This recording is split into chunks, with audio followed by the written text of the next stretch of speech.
Hello viewers, I am Gautam Bahadur and I once again welcome you to my channel English Grammar by Gautam Bahadur. আজকের বিষয়টি হচ্ছে article. Article একটা গুরুত্বপূর্ণ ব্যবহার হচ্ছে দি এর ব্যবহার। এটা অনেক সময় কনফিউশন ক্রিয়েট করে স্টুডেন্টসদের মধ্যে। তো আজকে সেই বিষয়গুলোকে নিয়ে আলোচনা করব যে কোন কোন জায়গায় দি সবথেকে বেশি কনফিউশন ক্রিয়েট করে এবং যেটাকে বুঝতে একটু অসুবিধা হয়। তো শুরু করা যাক আজকের ক্লাস। সিট বেল্ট বেঁধে নিন, আজকে জার্নি শুরু করছি।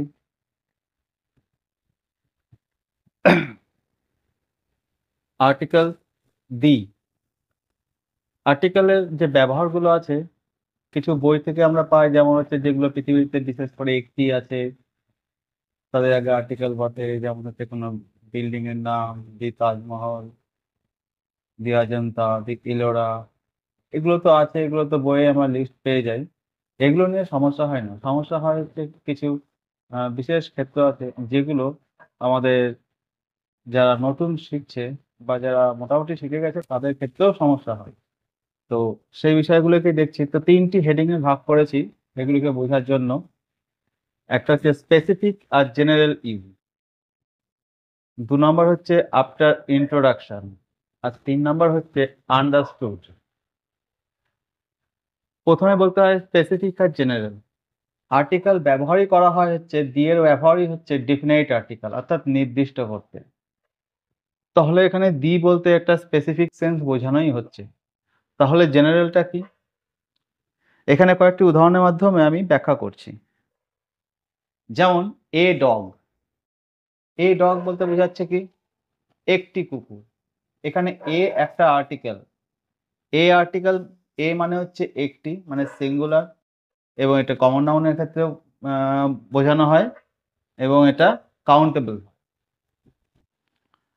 যদি এ ডগ বলি তাহলে বোঝাচ্ছে যে কোনো একটি কুকুর। এ বলতে আমি একটি বলবো না, এ বলতে আমি যে কোনো একটি বলবো, যে কোনো একটি কুকুর। তো সুতরাং এটা একটা নির্দিষ্ট করে বোঝাচ্ছে না, বোঝাই যাচ্ছে। দি ডগ। দি ডগ বলতে দু রকম ব্যাখ্যা আছে। যদি আমি বলি যে দি dog is a faithful animal, যদি এইরকম আমি লিখি তাহলে বোঝাবে যে এটা কুকুর জাতির স্বভাব। কুকুরই হচ্ছে বিশ্বস্ত প্রাণী। সুতরাং এই একটা কুকুর হতে পারে না এরকম। গোটা পৃথিবীর যত কুকুর জাতি আছে সবারই এই একটাই স্বভাব আছে, বিশ্বস্ত, প্রভুভক্তি। তো সুতরাং দি ডগ বলতে এখানে পৃথিবীর সমস্ত কুকুর জাতিকে বোঝানো হচ্ছে। সেক্ষেত্রে দি ডগটা সিঙ্গুলারে লিখবো কিন্তু সেন্স হবে প্লুরাল। আবার যদি বলি দি ডগ ইজ বার্কিং, যেটা এই মুহূর্তে একটি কুকুর বাইরে ডাকছে, তার শব্দটা শোনা যাচ্ছে, দি ডগ ইজ বার্কিং, তাহলে প্রত্যেক কুকুরই ঘেউ ঘেউ করে, কিন্তু আমি পৃথিবীর সমস্ত কুকুরকে ঘেউ ঘেউ করা বোঝাচ্ছি না। ঠিক এই মুহূর্তে যে কুকুরটা ঘেউ ঘেউ করে আমার ক্লাসটা ডিস্টার্ব করছে সেই কুকুরটাকেই বলা হচ্ছে।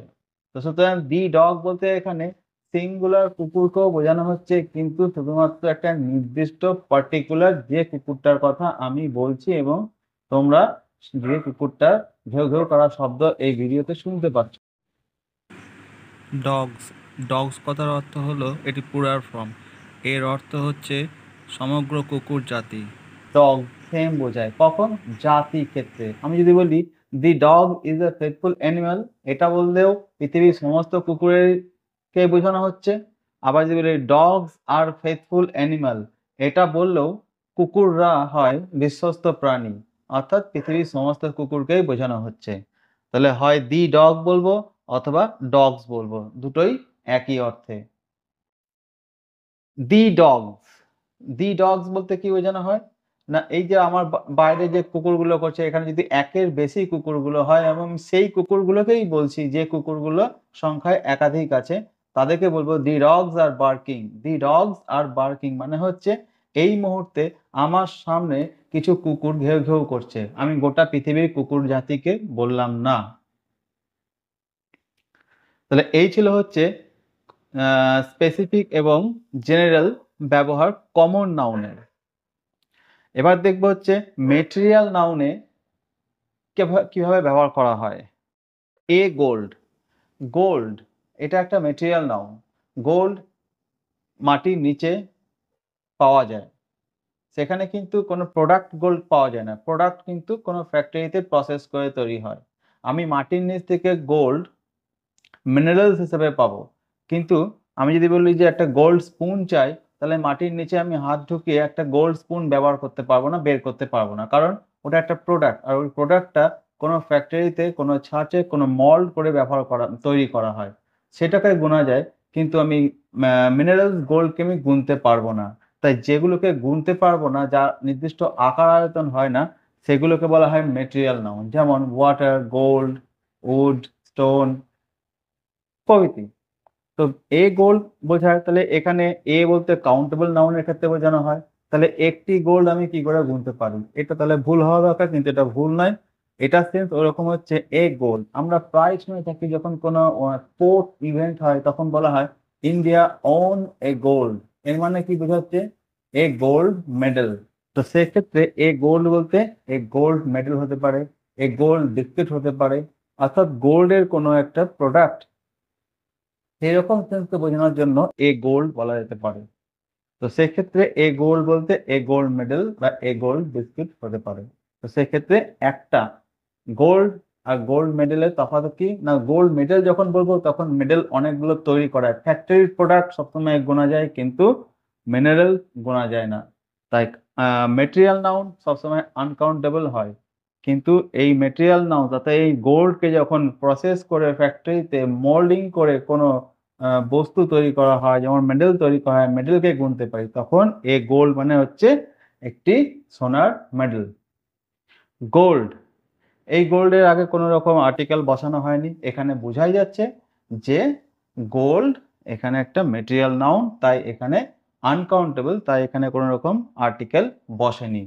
তাহলে এই গোল্ড বলতে কি বোঝানো হচ্ছে না, এই গোল্ডটা হচ্ছে মেটেরিয়াল নাউন, অর্থাৎ যার অর্থ সোনা।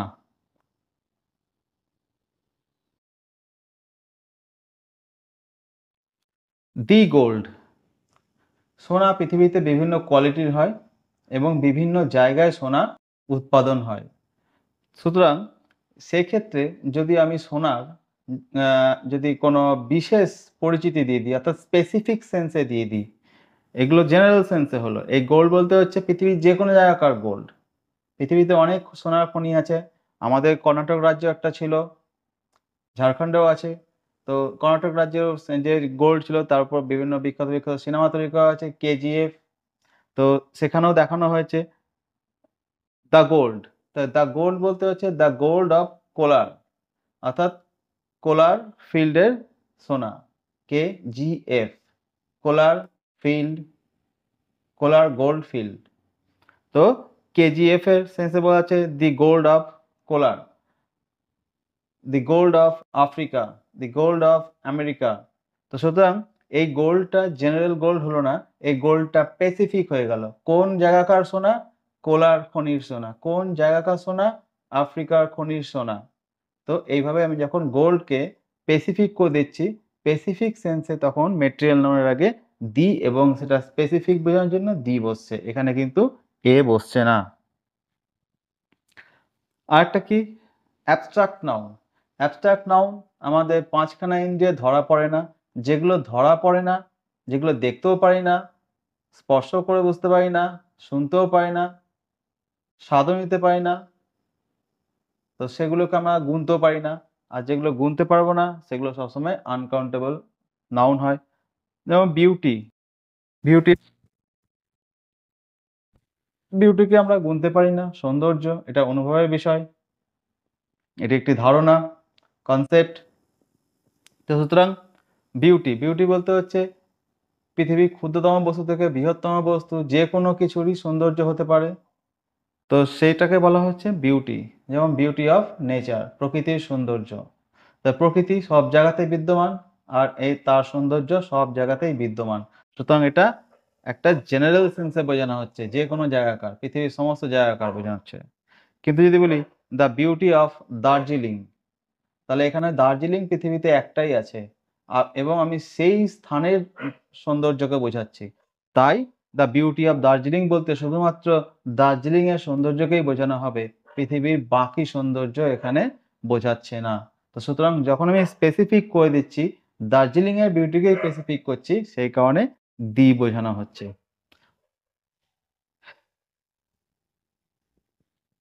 এইবার আরেকটা ব্যাপার আমরা দেখে থাকি প্রায়, যে কোনো কিছু প্রথমবার উল্লেখ করলে দ্বিতীয়বার সেটিকে পরিচিত হিসেবে দেখানো হয়। আর পরিচিত মানে স্পেসিফিক, আর স্পেসিফিক সেন্সে তখন বলা হয় দি। যেমন আফটার ইন্ট্রোডাকশন, এইটাকে আমি বলতে পারি কি আফটার ইন্ট্রোডাকশন। ইন্ট্রোডাকশন মানে হচ্ছে পরিচিতি, পরিচিতি পর। যেমন আমরা প্রায় বলে থাকি আমি একটি গ্রামে গিয়েছিলাম, সেই গ্রামটা খুব সুন্দর। আমার বাক্যের মধ্যে অটোমেটিক্যালি চলে গেল, প্রথমে বললাম আমি একটি গ্রামে গিয়েছিলাম, তাহলে এখানে নাউন কি গ্রাম। গ্রামটা আমার কাছে প্রথম পরিচিতি, তাই একটি গ্রাম। কিন্তু যখনই আমি গ্রামটার সম্বন্ধে ইন্ট্রোডাকশন হয়ে গেল এবং দ্বিতীয়বার আমি সেই গ্রামটাকে উল্লেখ করছি, তখন বলছি গ্রামটি, অর্থাৎ দি ভিলেজ। এ ভিলেজ, তারপর আবার ভিলেজটা বলছি এখন দি ভিলেজ। তো এখানেও বোঝা যাচ্ছে যে আই স এ বয়, প্রথমে বললাম কি আমি একটা ছেলেকে দেখলাম, এই ছেলেটা। আমি আবার সেই বয়টা, তার প্রথমবার ইন্ট্রোডাকশন হয়ে গেল আই স এ বয়, তারপর ইন্ট্রোডাকশন হওয়ার পর দ্বিতীয়বার তাকে বলছি এ বয় না বলে আমি বলছি দ্য বয়। তাহলে আমি এই ছেলেটাকেই আবার বোঝাচ্ছি দ্য বয় ওয়াজ শাই, সেই ছেলেটা ছিল লাজুক। তো এই ধরনের ইন্ট্রোডাকশন আমরা অনেক দেখেছি। তো এই ক্ষেত্রে কি বলা হচ্ছে না আফটার ইন্ট্রোডাকশন, অর্থাৎ ইন্ট্রোডাকশন প্রথম পরিচিতি হওয়ার পর দ্বিতীয়বার উল্লেখ করলে সে অবশ্যই আমার কাছে পরিচিত হয়ে গেল এবং আমি সেইটাকেই উল্লেখ করছি যার পরিচয় আমি প্রথমে পেয়ে গেছি। তো পরিচিত অর্থাৎ স্পেসিফিক, নির্দিষ্ট হয়ে গেল। নির্দিষ্ট ছেলে কি, কারণ এ বয় মানে যে কোনো একটি ছেলে, এবং সেই যে কোনো একটি ছেলেকে কোন ছেলেটা না দি বয় শাই। তাহলে কোন ছেলেটাকে দেখেছিলাম, একটা ছেলেকে দিলাম, সেই ছেলেটাই শাই, তাহলে ওই নির্দিষ্ট ছেলেটাই এখানে লাজুক। তো সুতরাং এ বয় আর দি বয়, প্রথমবার এ বয় তারপর দি বয়। যেমন I saw a dog, the dog is black, এখানেও তাই বোঝাচ্ছে আমি একটা কুকুর দেখেছিলাম, তাহলে প্রথমবার আমি রাস্তায় যেতে চলতে চলতে একটা কুকুর দেখলাম, এটা আমার ফার্স্ট ইন্ট্রোডাকশন। তারপর কি বললাম, কুকুরটার সম্বন্ধে ডেসক্রিপশন দিতে শুরু করলাম, কোন কুকুরটা না যে কুকুরটাকে আমি দেখেছি। তখন আমি এ ডগ ইজ ব্ল্যাক আমি আর বলবো না, তখন বলবো দ্য ডগ ইজ ব্ল্যাক, কারণ আমি ওই কুকুরটাকেই সম্বন্ধেই কথা বলছি। 3 নম্বর, 3 নম্বরটা হচ্ছে আন্ডারস্টুড। আন্ডারস্টুড মানে হচ্ছে বুঝে ফেলেছি, বুঝি। আন্ডারস্ট্যান্ড এর পাস্ট টেন্স, অলরেডি আন্ডারস্টুড মানে হচ্ছে আমি বুঝি বিষয়টা, অর্থাৎ আমার জানা আছে, আমার নলেজের অন্তর্গত আছে। কি না এখানে যেমন বললাম ফার্স্ট ইন্ট্রোডাকশন, এখানে আমি ইন্ট্রোডাকশন দেব না, কিন্তু আমাকে বুঝে নিতে হবে যে এখানে থাকবে। যেমন হচ্ছে গাড়ি থাকলে ড্রাইভার থাকবে, স্কুল থাকলে প্রিন্সিপাল থাকবে, অফিস থাকলে এক্সিকিউটিভ থাকবে, কোম্পানি থাকলে সিইও থাকবে, আর কান্ট্রি থাকলে পিএম থাকবে, প্রেসিডেন্ট থাকবে। তো এই ধারণাগুলো আমাদেরকে বুঝে নিতে হবে, তাই এটাকে আমি বললাম আন্ডারস্টুড কনসেপ্ট, অর্থাৎ একটা বুঝ্য ধারণা, অর্থাৎ আমি বুঝতে পেরেছি যে এখানে থাকবে, কারণ এটা ছাড়া এটা হতে পারে না। আমি একটা এক্সাম্পল দিয়েছি, আই ভিজিটেড এ স্কুল, প্রথমে বললাম যে আমি একটা স্কুলে গিয়েছিলাম। এবার স্কুল বলতে কি বোঝায় না, স্কুল একটা প্রতিষ্ঠান, ইনস্টিটিউশন, যেখানে পড়াশোনা করানো হয়, সেখানে একটা সিস্টেম আছে, সেখানে একটা হায়ারার্কি আছে, সেখানে কিছু স্টুডেন্টস আছে যারা পড়তে যায়, তাদেরকে মেনটেন করার জন্য টিচার থাকবে, স্টাফ থাকবে, এবং টিচার স্টাফ স্টুডেন্টসকে মেনটেন করার জন্য একজন হেড অফ দ্য ডিপার্টমেন্ট থাকবে, তিনি হচ্ছেন প্রিন্সিপাল। তো প্রিন্সিপাল অবশ্যই থাকতে হবে। তাহলে একটা স্কুলে টিচার অনেক থাকতে পারে, স্টাফ অনেক থাকতে পারে, স্টুডেন্ট অনেক থাকতে পারে, কিন্তু প্রিন্সিপাল একজন থাকবে। তো এই যে আমার ধারণা যে স্কুল থাকবে, তাতে স্টুডেন্ট অনেক থাকবে, টিচার অনেক থাকবে, কিন্তু প্রিন্সিপাল একটাই থাকবে। তো I visited a school, there I asked a teacher about the principal. তাহলে আমি যেটা বলতে চাইছি, প্রথমে বললাম এ স্কুল, একটা স্কুলে গেছিলাম, ফার্স্ট টাইম ইন্ট্রোডাকশন করছি। তারপর there I asked a teacher, সেখানে কিন্তু আমি এ টিচার বললাম, কারণ কি স্কুলে একাধিক টিচার থাকতে পারে, সাইজ অনুযায়ী স্কুলে একাধিক টিচার থাকতে পারে, কম বেশি হতে পারে, কিন্তু টিচারের সংখ্যা একাধিক হয়, তার জন্য যে কোনো একজন টিচার। তাই আস্কড এ টিচার, কি জিজ্ঞেস করলাম না আমি দেখা যাচ্ছে যে স্কুলে ভিজিট করতে গেছি, একজন টিচারকে জিজ্ঞেস করলাম যে প্রিন্সিপাল কোথায় বসেন, কখন বসেন, কেমন মানুষ ইত্যাদি, ইত্যাদি জানতে চাইলাম। অর্থাৎ তার বিষয়। তাই asked a teacher about the principal। এখানে যখন এই প্রিন্সিপাল কথাটা বলি, এই প্রিন্সিপাল কথাটার উল্লেখ এখানেও কোথাও আমি ইন্ট্রোডাকশনে দিইনি। কিন্তু কেন দিইনি? না কোথাও উল্লেখ হয়নি। তাহলে তো আমার সেই রুলস অনুযায়ী ১ম এ A হওয়া উচিত। অ্যাবাউট a প্রিন্সিপাল বলতে পারতাম। a প্রিন্সিপাল মানে হচ্ছে যেকোনো একটি প্রিন্সিপাল। তাহলে এখানে বোঝা যাচ্ছে যে ওই স্কুলে অনেকগুলোই প্রিন্সিপাল আছে। কিন্তু এই ধারণাটা মিথ্যে। কারণ অনেকগুলো টিচার হতে পারে, অনেকগুলো স্টুডেন্ট হতে পারে, অনেকগুলো স্টাফ হতে পারে। কিন্তু প্রিন্সিপাল একটাই হবে। তো সেজন্য আমি সেই ধারণাকে বুঝে নিয়ে আন্ডারস্টুড করে আমি এখানে করলাম। I asked about the principal। তাহলে a teacher R the principal এর তফাৎ। এ টিচার মানে যেকোনো একজন টিচার, বোঝা যাচ্ছে যে একাধিক টিচার মধ্যে যেকোনো একজন টিচার, কিন্তু একাধিক প্রিন্সিপাল নয়, এ প্রিন্সিপাল, একজন প্রিন্সিপাল। আমি আরেকটা উদাহরণ আমি লিখছি না, জাস্ট বলে দিচ্ছি। যেমন হচ্ছে একটা ফ্যাক্টরি বা একটা মাল্টিন্যাশনাল কোম্পানি, সেখানে কি থাকবে? অনেকগুলো স্টাফ থাকতে পারে, এমপ্লয়ি থাকতে পারে। কিন্তু সেখানকার ম্যানেজারও একাধিক থাকতে পারে বিভিন্ন ডিপার্টমেন্টে। কিন্তু যে কর্ণধার বা মালিক সে হচ্ছে সিইও হয়। তাহলে সিইও একজন থাকবে। তাহলে কি বলবো? দি সিইও অফ দি কোম্পানি। কিন্তু যদি বলি দি এমপ্লয়ি, তাহলে এখানে পার্টিকুলারকে বোঝানো হচ্ছে, অনেকের মধ্যে আমি একজনকে নির্দিষ্ট করে বলছি দি এমপ্লয়ি, এটাও হবে। কিন্তু যদি বলি অ্যান এমপ্লয়ি, মানে বোঝা যাচ্ছে যে any one of the employees, অর্থাৎ অনেকগুলো এমপ্লয়ির মধ্যে একজন। কিন্তু আমি বলতে পারি না এ সিইও। এর মানে কি এরকম হয় যে ওই কোম্পানিতে অনেকগুলো সিইও আছে? একজনই আছে। বস একজনই হয়। রাজা একজনই হয়। সুতরাং এক্ষেত্রে দ্য প্রেসিডেন্ট অফ আমেরিকা, আমি কি বলতে পারি? এ প্রেসিডেন্ট অফ আমেরিকা। যদি এ প্রেসিডেন্ট অফ আমেরিকা বোঝানো হয়, তাহলে এখনো পর্যন্ত আমেরিকায় যতজন প্রেসিডেন্ট হয়েছে তাদের মধ্যে একজনকে। কিন্তু একটা টেনিয়রে, অর্থাৎ একটা প্রেসিডেন্ট পিরিয়ডে যদি একটাই প্রেসিডেন্ট হবে, সেখানে অনেকগুলো প্রেসিডেন্ট, তখন বলতে পারি the president of America, the president of India বা যেকোনো দেশ। দি পিএম অফ ইন্ডিয়া। তাহলে পিএম একটা সময়ে একটা টেনিয়রে একটাই পিএম হতে পারে। কিন্তু পিএম এর তালিকায় অনেকগুলো পিএম আছে। ভারতের স্বাধীনতার পর থেকে এখনো পর্যন্ত যত পিএম প্রধানমন্ত্রী আছে তাদের মধ্যে বর্তমান পিএম একজন। কিন্তু আজকের যে পিএম, যে টেনিয়র হচ্ছে, যে শাসনকাল হচ্ছে, তার মধ্যে একজনই পিএম থাকবে। সেখানে দ্বিতীয় পিএম আর থাকবে না। তো সেক্ষেত্রে the PM, the minister, a minister বলতে পারি। অর্থাৎ অনেকগুলো মন্ত্রী হয় একজন পিএম এর আন্ডারে, তার ক্যাবিনেটে অনেকগুলো মন্ত্রী থাকতে পারে। এ মিনিস্টার্স, সরি, এ মিনিস্টার বলতে পারি, বা দি মিনিস্টার্সও বলতে পারি, বা দি মিনিস্টারও বলতে পারি। তাহলে এখানে পার্টিকুলার মিনিস্টারকে বোঝানো হচ্ছে।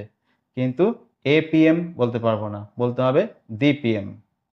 এর মানে পিএম একটাই হচ্ছে এবং সেই পার্টিকুলার পিরিয়ডেই বোঝানো হচ্ছে। তো আজকের বিষয়টা এখানেই শেষ করছি। আশা করি বিষয়টা অনেকটা বোধগম্য হয়েছে। কেমন লাগলো তা কমেন্ট করবে, লাইক করবে এবং শেয়ার করবে এবং আমাকে জানাবে। আর কি বিষয়ে জানতে চাও সেটাও লিখে পাঠিও। সে বিষয়ের উপরও আমি একটু আলোকপাত করব। আজকের মতো এখানেই শেষ করছি। আবার দেখা হবে। ভালো থেকো। ধন্যবাদ।